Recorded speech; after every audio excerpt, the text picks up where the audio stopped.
बिस्मिल्लाहिर्रहमानिर्रहीम। हज़रात, आज मुख्तसर बुखारी शरीफ की एक हदीस का मुताला करेंगे और ये किताबुल अज़ान में से है, सिफ़तुस्सलात में से।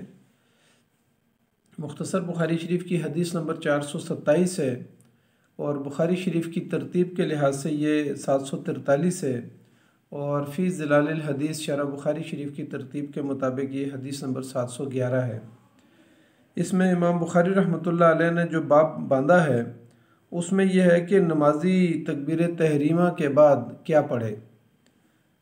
अन अनस रज़ियल्लाहु अन्हु अन्न नबी सल्लल्लाहु अलैहि वसल्लम व अबा बकर व उमर रज़ियल्लाहु अन्हुमा कानू यफ्ततिहून अस्सलात बि अल्हम्दुलिल्लाहि रब्बिल आलमीन।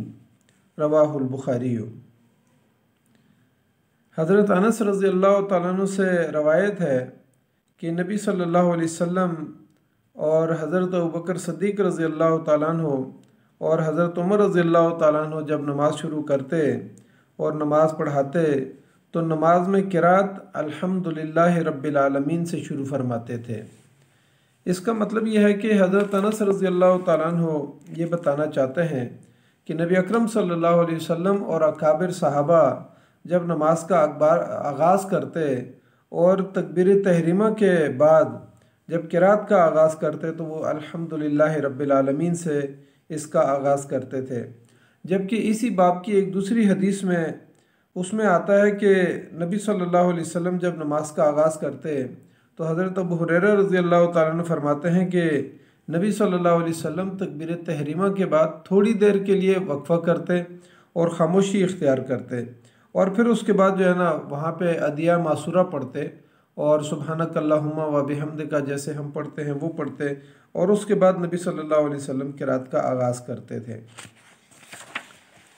फ़ुक़हाए उम्मत में इस बात में इख्तिलाफ़ है कि आया क़िराअत से पहले औज़ु बिल्लाह और बिस्मिल्लाह पढ़ना चाहिए या कि नहीं, और फिर इसको दूसरा इख्तिलाफ़ ये है कि आया उसको बावाज़ बुलंद पढ़ा जाएगा या ख़ामोशी से पढ़ा जाएगा, मख्फ़ी अंदाज में पढ़ा जाएगा।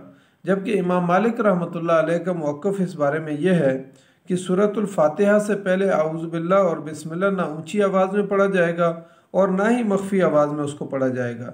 यानी उनका मौक़िफ़ यह है कि किसी सूरत में नहीं पढ़ा जाएगा बल्कि सूरतुल फ़ातिहा अल्हम्दुलिल्लाहि रब्बिल आलमीन से शुरू कर दी जाएगी। जबकि उनके मुकाबले में जमहूर मुहद्दिसीन और फ़ुक़हा की राय यह है कि बिस्मिल्लाह को पढ़ा जाएगा। उनकी राय यह है कि बिस्मिल्लाह यानी जमहूर मुहद्दिसीन और फ़ुक़हा की राय यह है कि बिस्मिल्लाह को पढ़ा जाएगा और मख्फ़ी अंदाज में पढ़ा जाएगा। उनकी दलील हज़रत अनस रज़ियल्लाहु तआला अन्हु की एक दूसरी रवायत है जिसमें हज़रत अनस रज़ियल्लाहु तआला अन्हु फरमाते हैं कि रसूलुल्लाह सल्लल्लाहु अलैहि वसल्लम और दीगर सहाबा इकराम बाआवाज़ बुलंद बिस्मिल्लाहिर्रहमानिर्रहीम नहीं पढ़ते थे।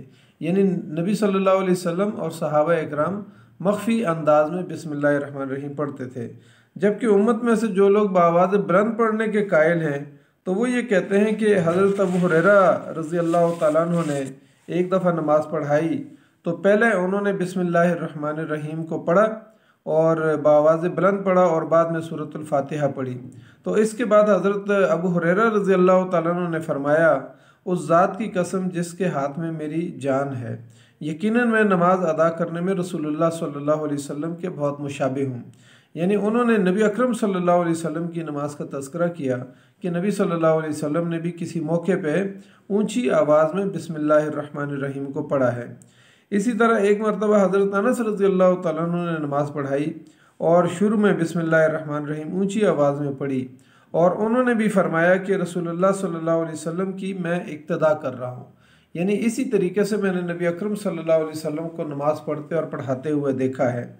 जमहूर उलमा और फ़ुक़हा और मुहद्दिसीन का मौक़िफ़ ये है कि बिस्मिल्लाह पढ़ी जाए और उसको आहिस्ता और मख्फ़ी अंदाज में पढ़ा जाए, क्योंकि इसके मुतल्लिक़ जो अहादीस हैं वो ज़्यादा सही हैं और वाज़ेह अहादीस हैं और यानी जमहूर उम्मत का जो है इसी के ऊपर अमल भी है कि सूरतुल फ़ातिहा शुरू की जाए और बिस्मिल्लाहिर्रहमानिर्रहीम को मख्फ़ी और आहिस्ता पढ़ा जाए और इस यानी तकबीर तहरीमा के बाद थोड़ी देर के लिए ख़ामोशी इख्तियार की जाए और वहाँ पे दुआ अदिया मासूरा जो है नबी सल्लल्लाहु अलैहि वसल्लम की जो अगली हदीस में आ रही हैं कि वो अहादीस का जो है ना यानी उन दुआओं का वहाँ पे उनको पढ़ा जाए और उसके बाद सूरतुल फातिहा से इसका आगाज़ किया जाए। तो ये नमाज की सिफ़ात इस हदीस में बयान हुई हैं। तो अल्लाह ताला से दुआ करते हैं कि अल्लाह ताला मुझे और आपको इन अहादीस पर अमल करने की तौफ़ीक़ अता फ़रमाए।